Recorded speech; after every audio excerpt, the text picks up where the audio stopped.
Welcome to the American Intelligence Media. I am your host, Douglas Gabriel, and I'm here with the best researcher and the basically spokesperson for Leader Technologies and a whole bunch of amazing researchers who just keep digging up more amazing stuff. Michael McKibben, welcome to the show. Happy Thanksgiving week. Oh, thank you so much. I get so lost, I don't know what time it is. When you're fighting the globalists, there's no time. There's no time. I know. You just got to keep working all the time. And you just keep working as the spokesperson for all these people doing this research. I don't know who it is that keeps coming up with where to look. Sometimes I get to participate in that. And it seems as if now you have a guy, Joe Sullivan, that you are bringing to the light and disinfecting him with sunlight. And it seems as if he's a Mueller cyber thug. A Robert Mueller cyber thug. And these people who hear us say that this goes back to Rose Law Firm and it goes back a long time and it's the same cabal, the same group of people, Robert Mueller, Rat Rodenstein, Clinton's, Podesta, I always forget to add Podesta there, Chandler, the whole group. And then what do we see now? We see that there's a turf war going on. A turf war for something that most people didn't even know existed, a tax on the internet. Everybody pays a tax on the internet, they don't even know it. And Michael McKibben is here to describe to you today what that means, also to tell you about who Joe Sullivan is in relationship to Robert Mueller. And I'm here to basically complain that these crypto keys are in the hands of the wrong people and they need to be put in the hands of the right people. I would suggest Leader Technologies, so that these crypto keys can actually be honest instead of being used as a way to surveil and attack, manipulate, and control the internet, playing like there is no tax on the internet and playing like it doesn't go into the very pockets of Hillary Clinton, Jerry C. Jones, her buddy, Richard C. Walker, another one of her buddies, all her buddies in the IBM Eclipse Foundation, and on and on. So we have a suggestion for you. It's very simple, and we're going to share it with you today. But first, Michael, tell us what you've discovered now in relationship to Mueller. How did SS Herr Mueller get involved with these crypto keys? Very good question. Hey, that was a great summary. And Mueller has been somebody in our research that's been sort of hanging around on the edge. Never could really put a finger on him. I mean, we were very aware of a lot of the suspicions that he was a mastermind of 9/11 and the like, but hadn't really focused on him related to our experience with the deep state shadow government stealing our technology. But as it's turning out, the investigations that our researchers have been doing over the last 3 or 4 months on election fraud have been following various threads, and one of those threads was a question related to who actually controls the encryption keys that are used for internet transactions for the state's election boards in each of our states. So that was the question that opened this Pandora's box. And again, all roads are leading back to the same people. And let me give you an aside, Douglas, because we've sensed a lot of these things as being the source of the problems we have in this country. But very early on, after the Supreme Court wouldn't protect our patents, and we started investigating the judicial corruption at the very highest levels, one of the things that kicked in for me was a sixth sense. And that sixth sense came from my previous experience where I was the director of an international gospel group doing contemporary music, and we, over time, felt led to get involved in going into Eastern Europe and then into the Soviet Union and working with Christians, with dissidents, with free thinkers, anybody that basically wanted to live an honest life. And we started working with those people, and we observed secondhand from these people, how they were being treated by their governments. and we observed the evils firsthand. We saw the way the bureaucrats in these communist countries operated, and we saw the layers within these bureaucracies where you'd have your people on the street who were doing their bidding, and then you had their officers, and as you moved up the ranks, you got more evil. And where the people on the street were sort of working at a job, the people above them were the truly evil people in this communist system. And as we started investigating the people that stole our technology, I would say to people, I said, "Boy, this feels like what we observed in the former Soviet Union." And why does this feel that way? And at that time, we didn't know. It was just a sixth sense. Well, roll forward to today. What we are observing, we now have the facts to show that what we are observing is the same people, bankers, politicians, royalty, landed gentry in England. We're observing the same people executing on a plan to essentially control everyone on the planet.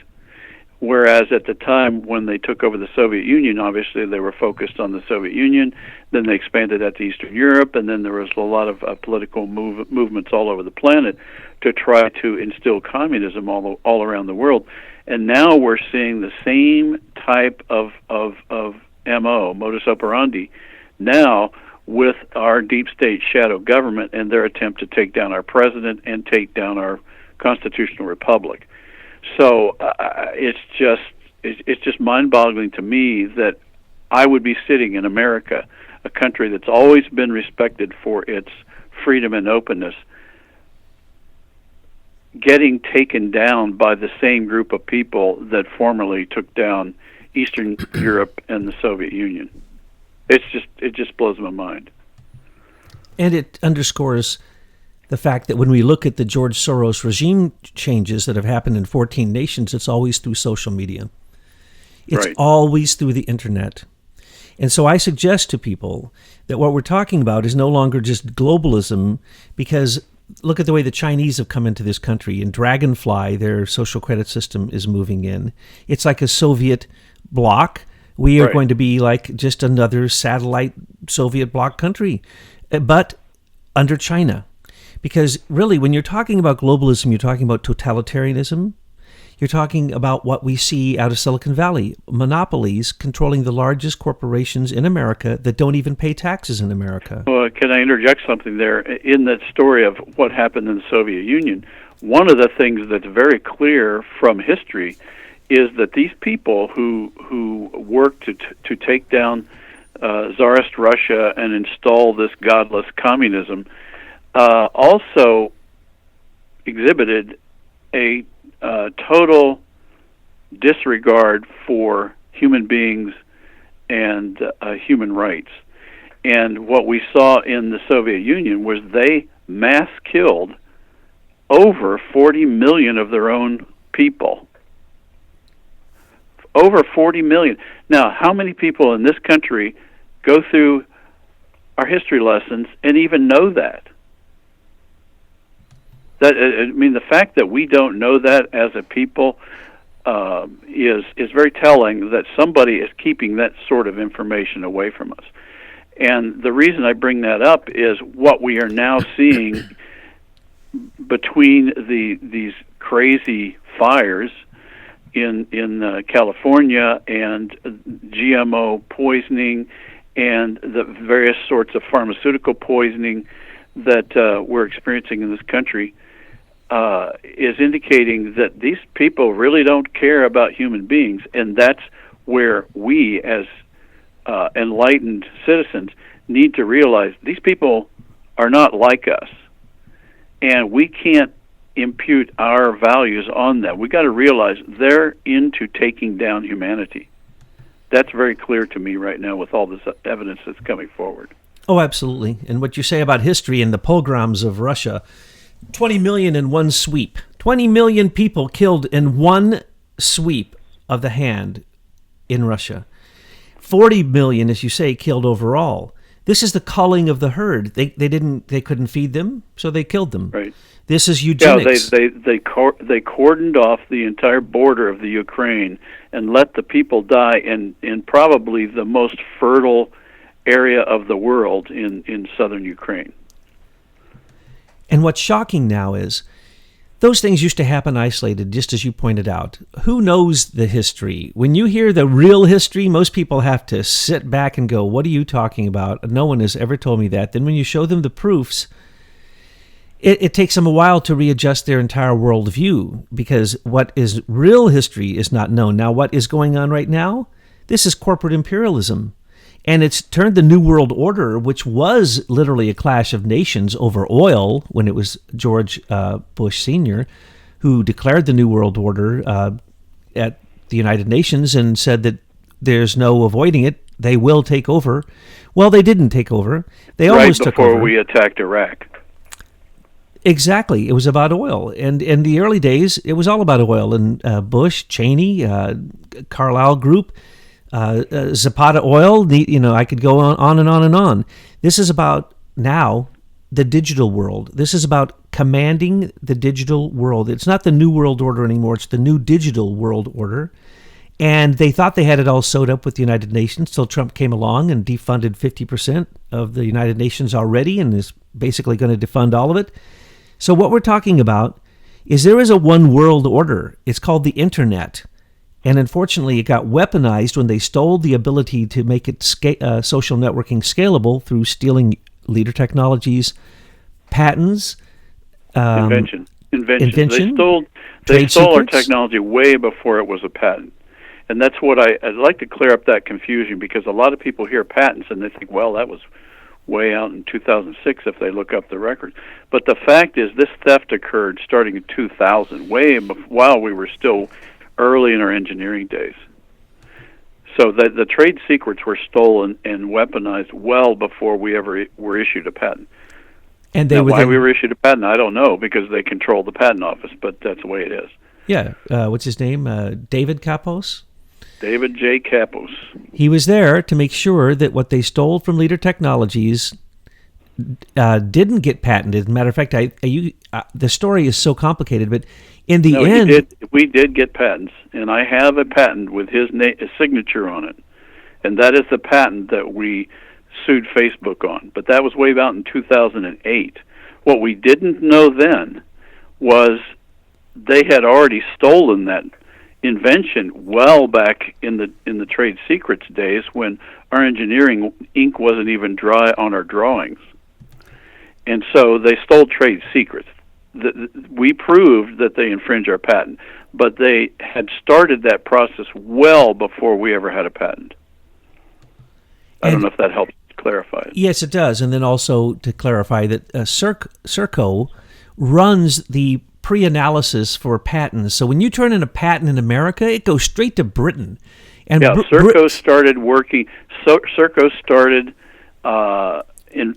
being the investigator of patents in 2006 at about the same time as we received our first patent, and we've subsequently gotten two others. And so it's the patent on the framework for social networking, it's the patent on apps. So we got those two. We only sued Facebook on the framework. And even with all of the things fighting against us that we didn't know about at the time, we still proved on 11 of 11 claims that they're infringing our patent. So despite all these obstacles that the powers that be in Washington within the patent office were using to kill our technology and kill our claims, we still proved it in court. But then one of Obama's new appointees, judges, Leonard P. Stark, started circling the wagons, and that continued all the way up to the Supreme Court. Now, Leader Technologies shareholders, who I'm going to have the great privilege of meeting some of them soon, they came up with an idea, which was the Miller Act, which is basically to say, look, you used our technology, you just didn't pay us, so here's the bill, pay it. And then when they pay it, all kinds of things will probably start to happen. But we have another suggestion, and that's that the crypto keys. You see, the public key infrastructure, we were told there was a thing called the Federal Bridge Certification Authority that handles these public key infrastructure certifications. And we started looking, and we found a company that is basically a monopoly, just like all the Silicon Valley companies are monopolies, if you think about it. They eat up their competition if there is any competition. So our new suggestion, very, very simple, Mr. President. Go find out about a little teensy tiny committee that controls the tax on the internet, and it's called the Federal Common Policy Certification Authority Committee. It's made up of your IT directors from each of your cabinet members. Nobody seems to know that little teensy tiny committee gives out a charter. We're not sure exactly whether it's every year, but probably it can be considered every year. And they give it to monopolies. They have to recertify. Yeah, that's right. Year. And so they need to stop giving it to the corrupt people like Hillary Clinton, who through Jerry C. Jones and other cardboard cutout dummies, they started in Canada as a monopoly. In Canada, mind you, we own the internet, we own all the substructure, but somehow the tax on the internet started, what is it called? Nortel, Nortel in Canada. Which is basically the Canadian telecommunications system. Owned the tax on the internet, folks, and then it moved into America, became a company called Entrust. Can I correct you there just a little bit, Douglas? Yes. That's where the mechanism got started, but it wasn't until Nortel sold out. Actually, quote, they went, quote, bankrupt. Now, how a public utility like that can go bankrupt is a magical thing. But anyway, they went bankrupt. They formed a U.S. subsidiary. They reformed. They really didn't go bankrupt, but this U.S. subsidiary was the one that got the charter to do the keys. And what they call it at that time, Entrust or something else?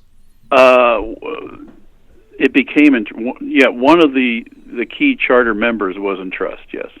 And so we kind of But focus we also on had that. Verizon in that mix. We had the state of Illinois in that mix. Also a number of federal agencies. And as you will see if you look at their documents, we actually allowed foreign governments to come in and be certificate authorities in this mix. And then through a process called chaining, they were able to get the keys from each of the other certificate authorities. So if you look now on the Entrust certificate, you will see very clearly, publicly available, that one of their service centers is in China. And Entrust was then sold to Orlando Bravo, and then it was sold to Axiom, and then other companies got involved, and you can't hardly trace who owns it now. It's now owned by Chertoff.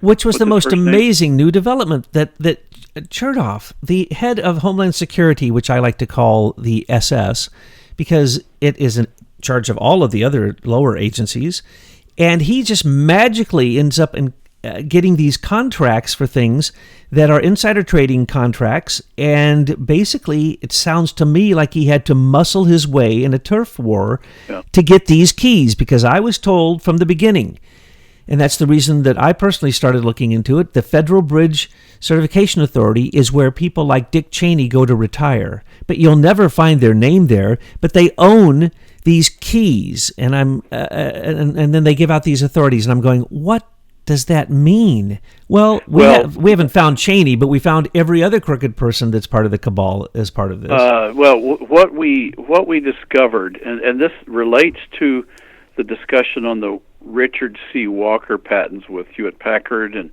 Agilent, and then it became the Eclipse Foundation. In that massive patent filing was a whole section of their disclosure related to accounting. It was a whole accounting management system that enabled this network, this Internet of Things, to be able to track and account for any and all transactions occurring from everything that was being tracked, which is every device on the planet, every human that moves, every vehicle that moves. It's attached to inventory. It's attached. I mean, they can literally they described how they could track everything, and then they had this accounting system related to it. Well, that was always puzzling because normally you would not see in a highly technical patent all of a sudden this accounting system associated with it. But now it's clear what was going on. And what we can now clearly see from the evidence is that the two objectives for the Richard C. Walker patent, one was to tax everything that moved on the planet and to be able to track that tax, and then to use that same system for mass surveillance.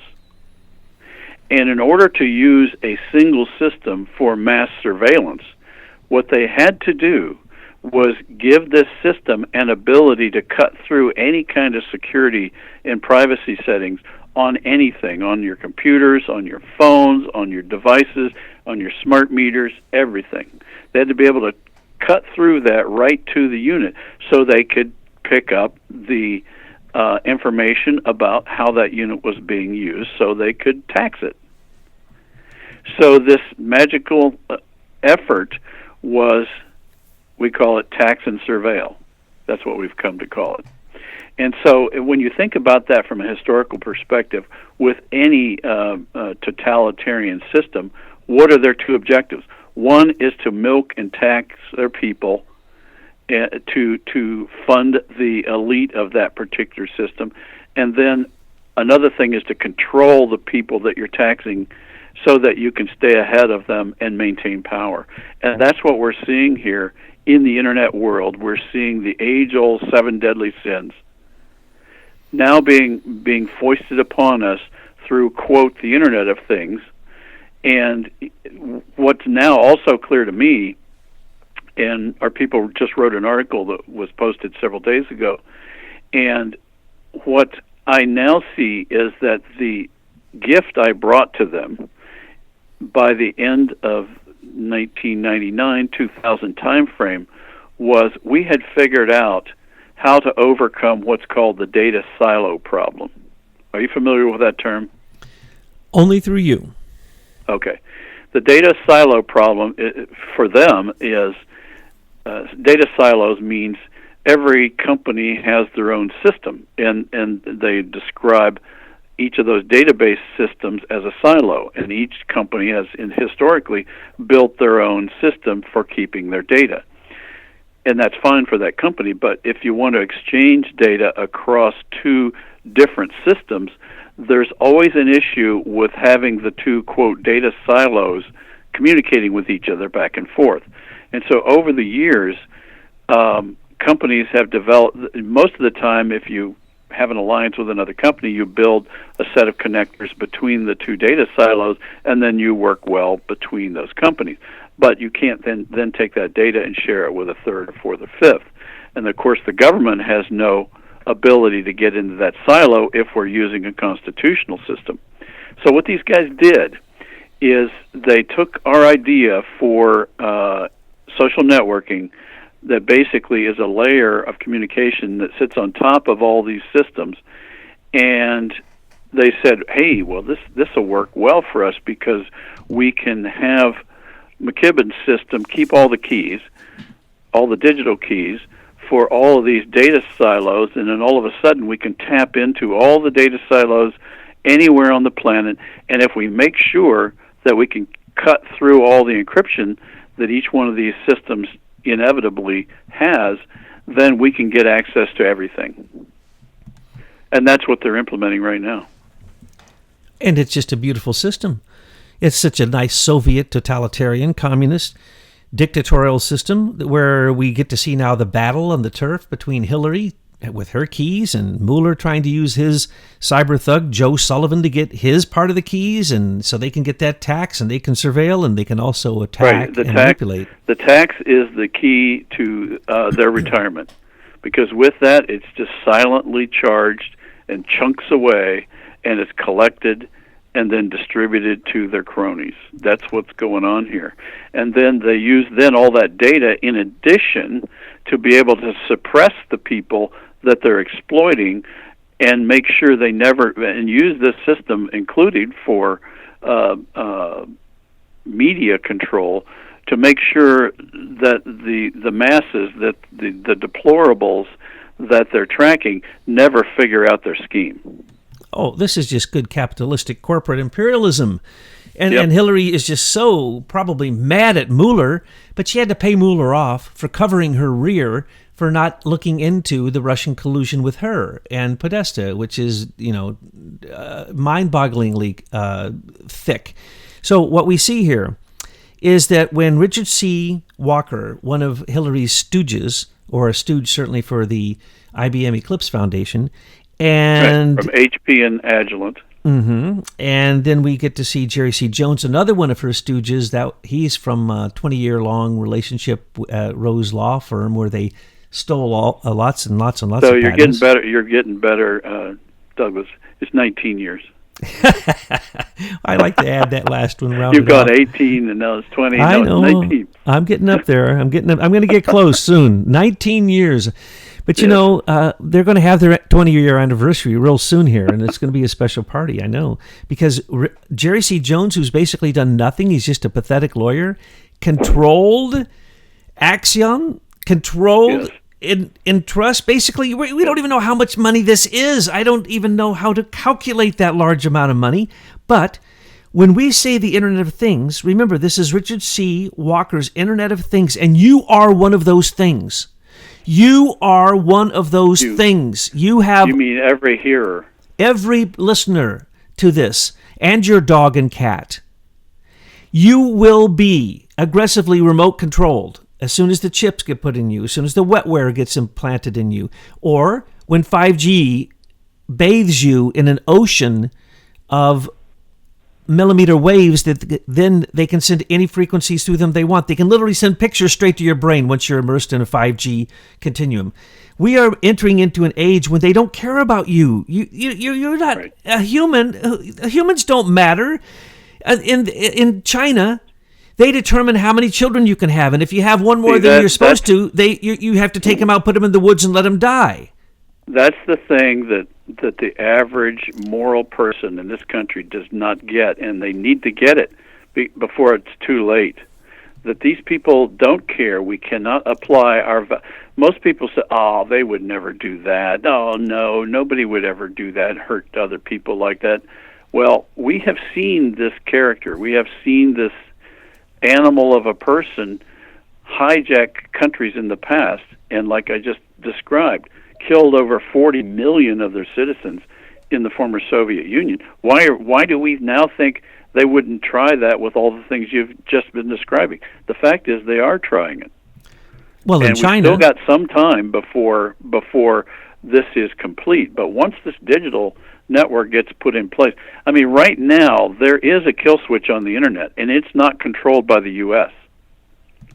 Precisely. I forget that guy's name. What's his name? You mean Stephen Crocker? No, the ICANN guy? Yeah, Stephen Crocker. He's still in charge of it, even though Obama gave the control of internet websites to an international body.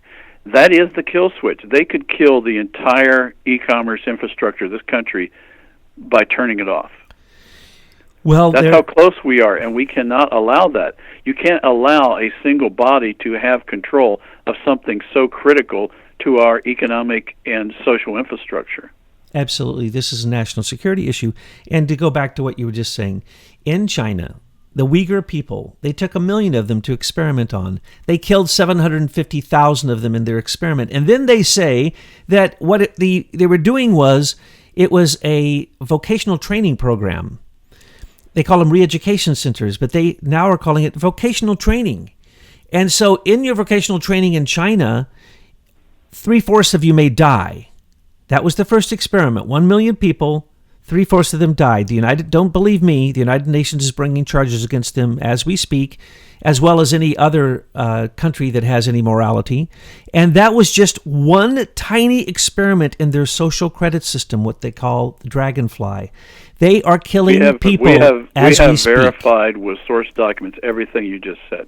Yes, and absolutely. If you follow Truth News headlines, most everything I preach, I only preach it if it's already been out there and verified. So what we're talking about here is an Internet of Things where you become the thing. And to control that, Whoever controls that controls the digital global world. And they're only concerned about the digital global world, by the way, because that's where the money is moving right now. That's where they can play their games, and don't get me started on that. So what we're talking about here is a turf war. You got to see Michael Chertoff came in and got his huge piece of the pie. It looks like he somehow stole it from Jerry C. Jones or somebody.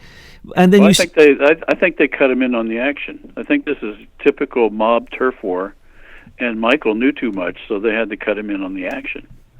So he magically goes out from running Homeland Security and gets his contract to manage keys with actually purchased in trust, but they had already shifted most of their business to a company called DigiCert. So that's Hillary's core company right now. And if you look at the Federal Common Policy disclosure, both DigiCert and Entrust are top tier certificate authorities.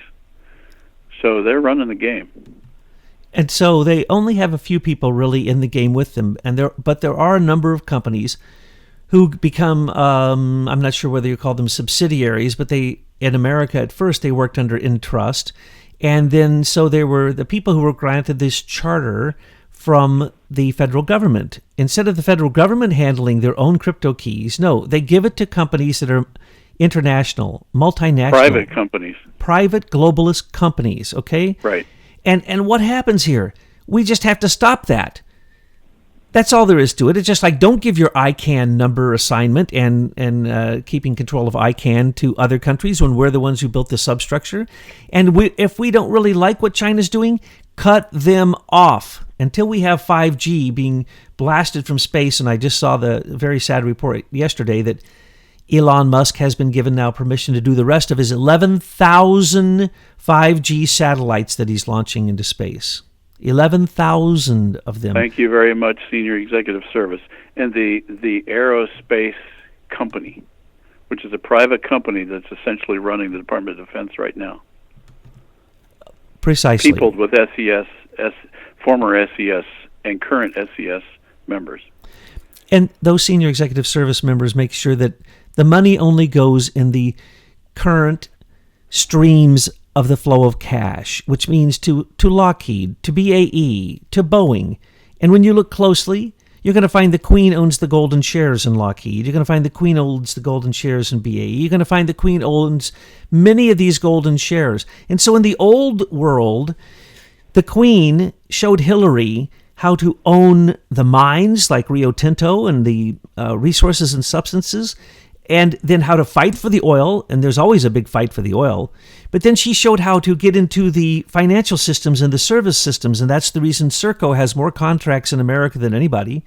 And we can't even keep track of how many contracts. And why is it that we give all of our contracts, or a great... I think at last count, our last count was something like 1,400 different Serco contracts with the federal government. Big contracts, each and every one of them. And so why is it we allow the Brits to manage our sensitive data management, our financial management? Why did we choose a Canadian/British company to do Obamacare? And why did we get gouged in just setting up a website with that British company to set up Obamacare? And then the servicing of Obamacare is all through Serco. Why? Why? Because it's the same old system that was used in Britain and has been used for a long time. It's called corporate imperialism and has come to America through the SES. And then the SES gives the contracts out, and the people who are actually the bosses of these agencies that may be presidential appointees don't even know what's going on because they're not told. I have a question for you, Douglas, on the SES. With all the facts and evidence proving what we're saying, why isn't there more discussion in the public about the corruption that's being pushed through the SES?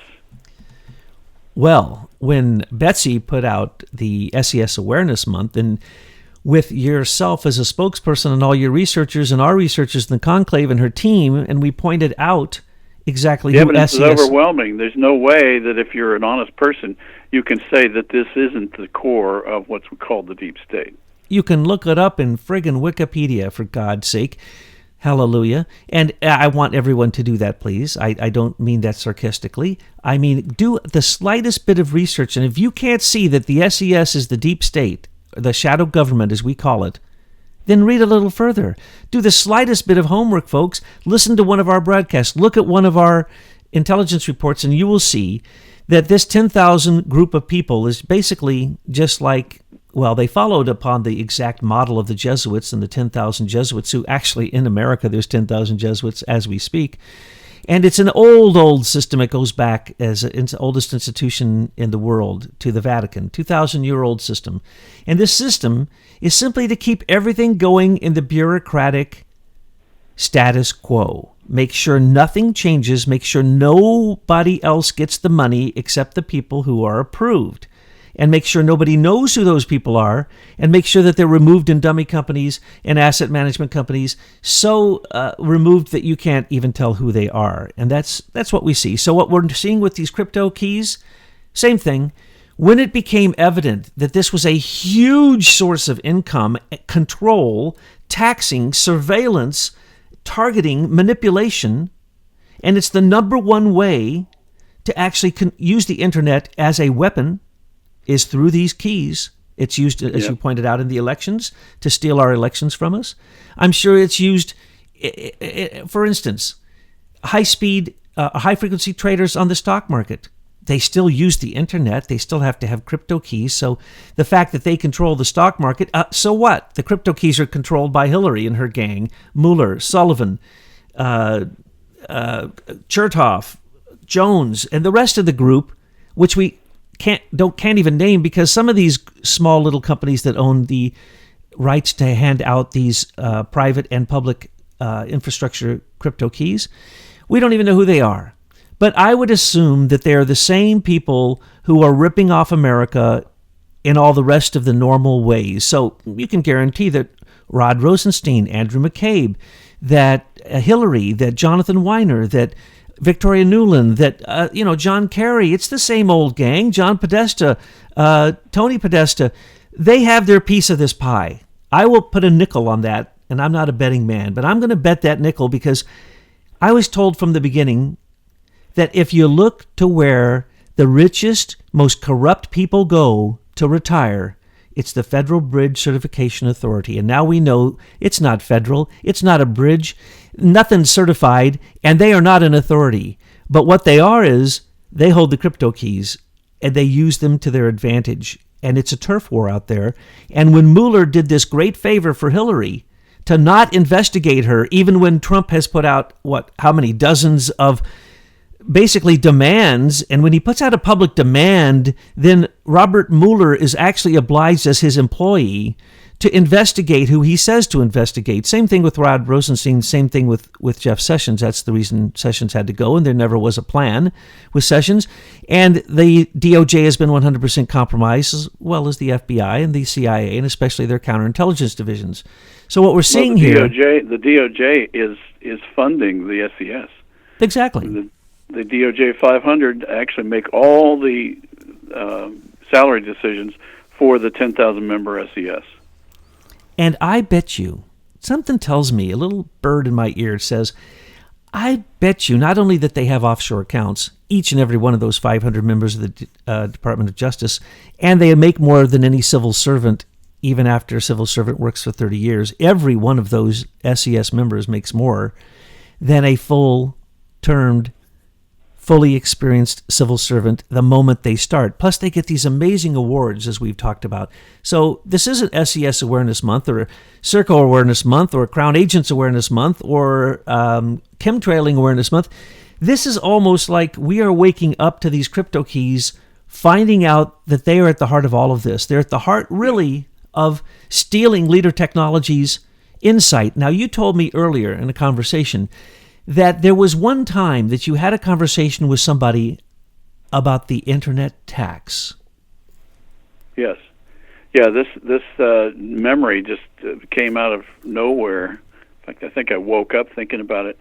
But once it became clear to us that this taxing system was somehow central core to what Chandler and the Patent Office did to us, I started remembering a conversation I had while I was in Illinois, in Chicago, talking with the man who put the fiber optic networks throughout Chicago, and he specifically was asking me what I thought about how to tax the internet. And of course, at the time, I thought, well, I can see how our system could do it. So I described how it could happen. I didn't just get into the technical details, but in general, how it could happen. That is the only conversation I've ever had with anyone that I can recall regarding taxing the internet, because it wasn't something we were focused on. But he said, as a policy group, Chicago and Illinois were trying to figure out how to tax the internet.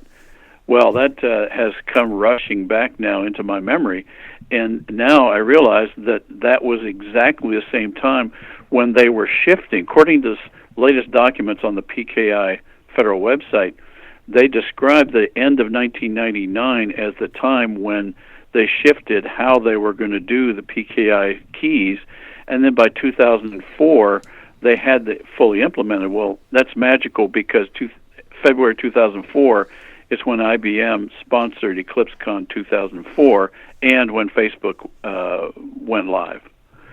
So it's obvious they were waiting for us to get done so that they could implement this new way of handling the crypto keys, because our platform, our social platform, gave them a single point of entry for the entire web, which they did not have prior to that because every company had their own data silo. And we had solved that problem, but in order to do that, they had to ignore our designs relative to security and privacy, where we actually had embedded cryptography within the databases, so you could protect your own data even though you were using a community environment.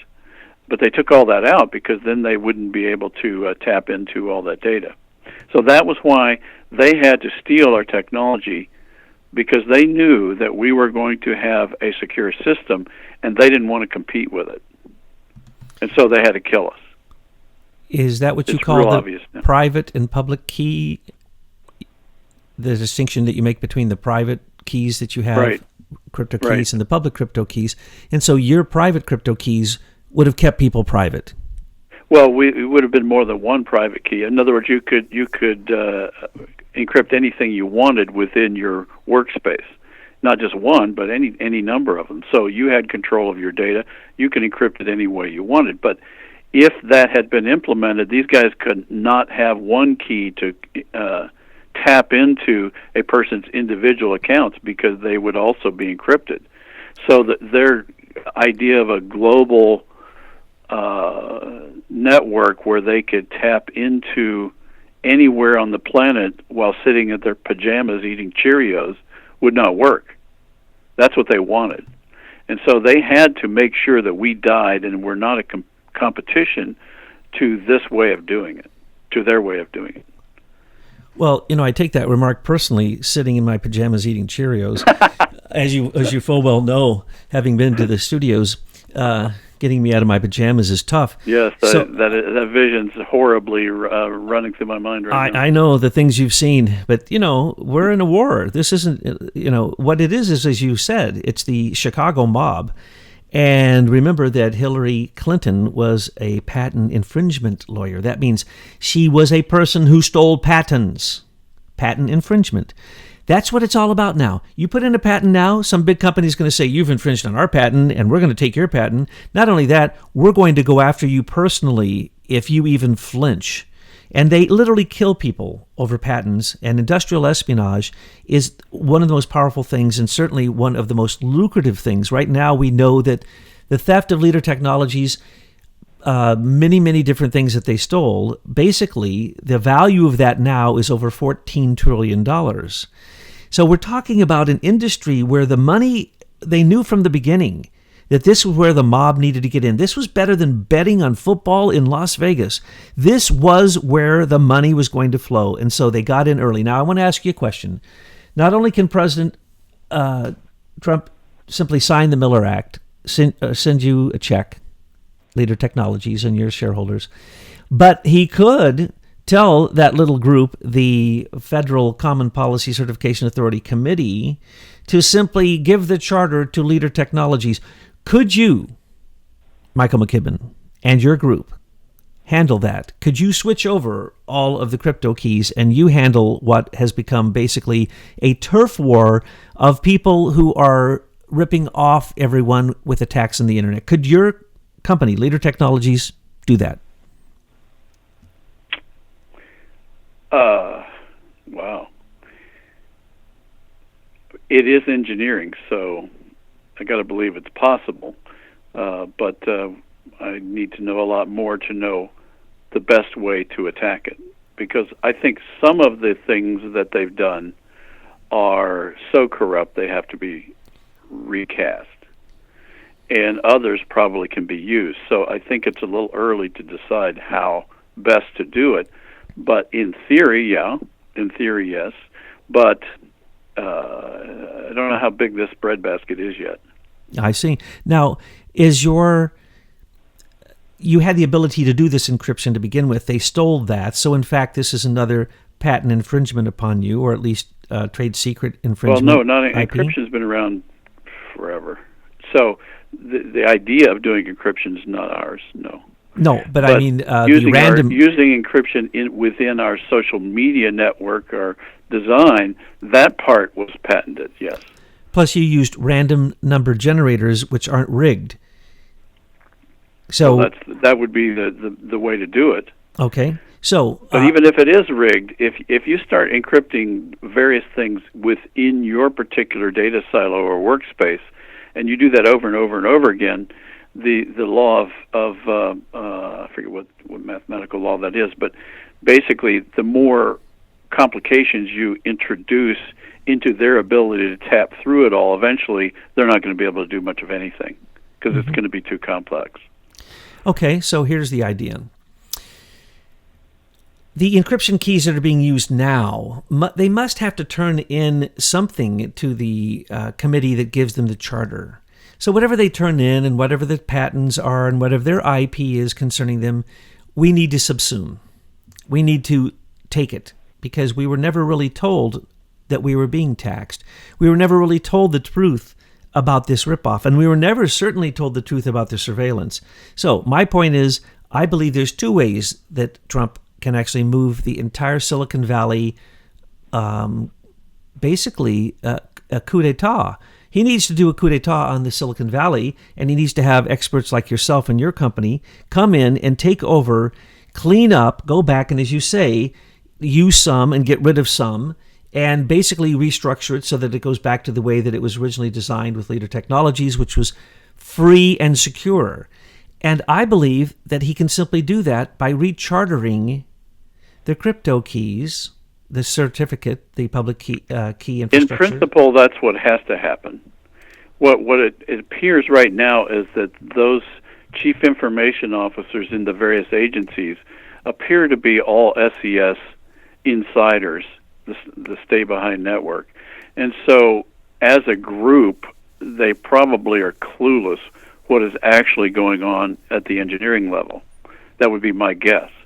And so what's got to happen is we've got to look into this Pandora's box and figure out what's going on and how they're doing it. And we can clearly see who they're doing it with because they describe it. The other thing about their documents is they're all very cleverly cast so that if they ever get the light of accountability shined on them, they can say, well, see, we disclosed it here, or see, we disclosed it here. But it's very cleverly worded, so you would have to really think like a bad guy to really figure out how they just covered their rear end, if that makes sense. It's all very convoluted wording, but they've gotten really good at being slick about it. over the years, and it's all lawyer. It's just all lawyer talk. Well, it's Chandler. I'm going to write a law that says that I don't have to obey the law. I'm going to write a law that says everyone has to tell the truth except me. I get to lie. Well, that sounds like a joke. It's not a joke. It's called the False Statements Accountability Act of 1996, passed on October 11th of 1996. Exactly. It slipped in. Now, unanimous. One thing I know for sure, if there's a flow of money, legal, illegal, it doesn't matter. The Clintons are going to put a toll booth in, and they're going to get a tax.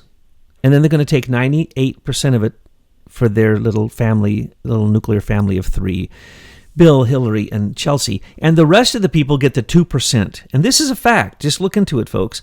So when we found out that Hillary, through her friend, Jerry C. Jones, and other machinations, probably has a tax on this, then we knew that it was very, very, very real. So this is another Clinton corruption.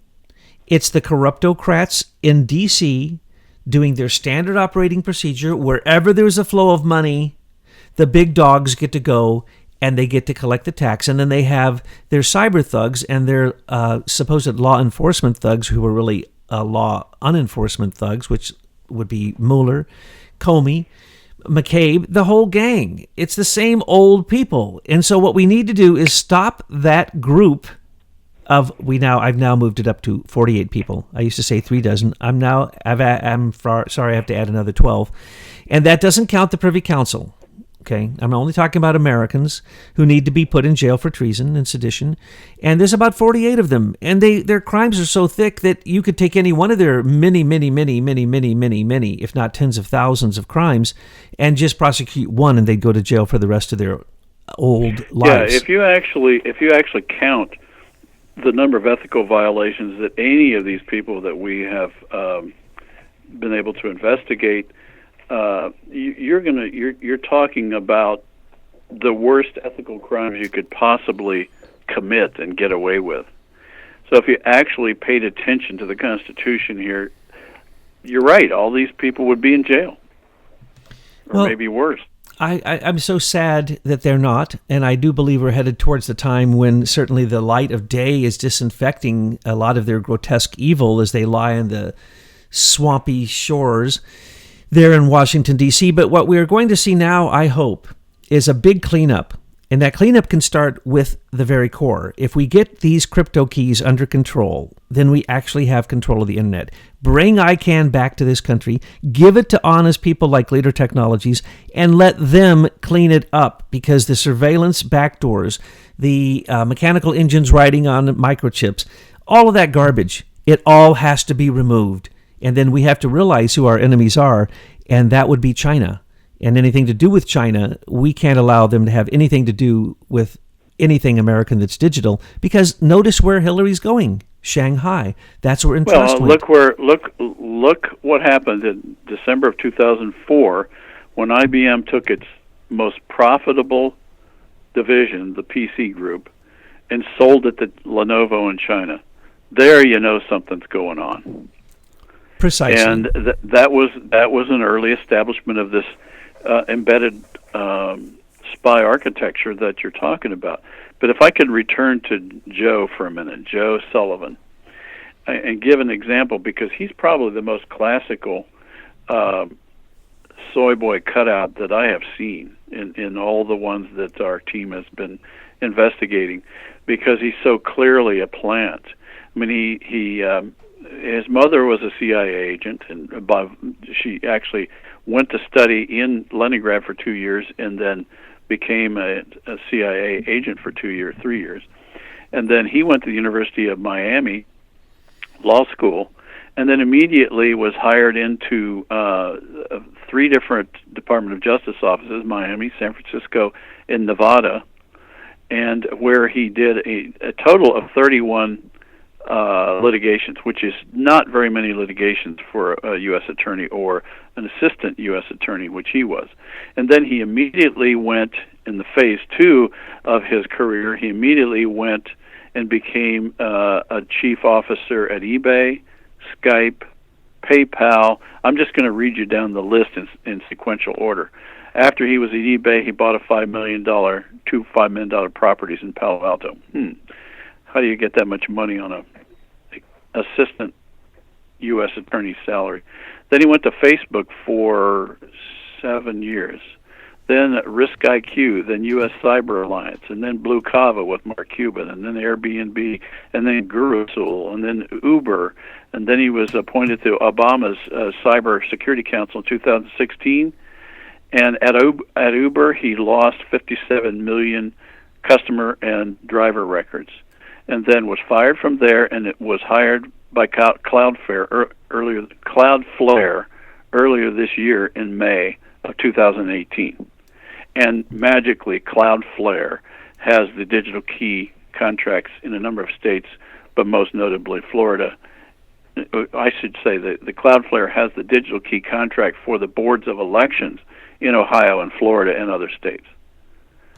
So the guy never earned a dime in his life. He's done nothing but be a corrupt lawyer. That's totally obvious from his resume.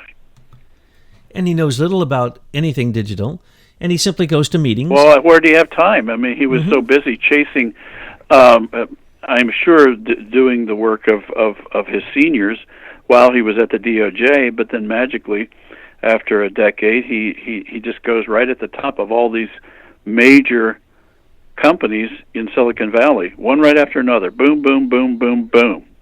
Oh, yeah. It's the standard. And then he testifies before Congress the very day that the verdict came in on our case. He was Facebook's chief security officer, testified in Congress that day and repeated the lie that Zuckerberg started Facebook at his dorm room in Harvard. At almost the moment that we proved on 1111 claims that Facebook is infringing our patent. I mean, the timing is uncanny. It's just so beautiful. It's the standard pattern you've often shown, where these people are put in jobs they don't deserve, they don't do anything, they don't even have time to go to the meetings that they'd have to go to. They're not qualified, and yet one job after the next, because why? They know the one secret, and the one secret is that none of those companies are real, that it's all just a facade. Michael, right. I want Trump to understand he has a new option, not just the Miller Act, but to give Leader Technologies the chance to show that there can be honest crypto keys that do not tax and do not surveil all Americans and basically the whole world that's on the internet, and that we turn it back into what we had hoped it could be, a free information system that liberates us, not imprisons us.